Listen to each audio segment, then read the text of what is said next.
Bom, eu vou usar o Microsoft Paint para realizar a equação, porque é simples e fácil de fazer. Então vamos começar. Aqui a gente vai achar o A, que é igual a 1, perdão, o B é igual a 1 também, e o C é igual a menos 6, para nos auxiliar a realizar a equação.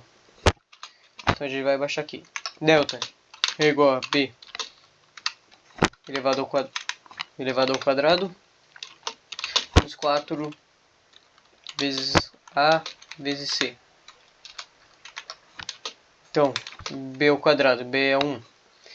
Então, B vai ser 1, obviamente, menos 4, menos não, hein, que a gente vai fazer. 4 vezes 1 é 1, 4 vezes menos 6 é mais 24, porque negativo com negativo é positivo. Então, vai ficar mais 24.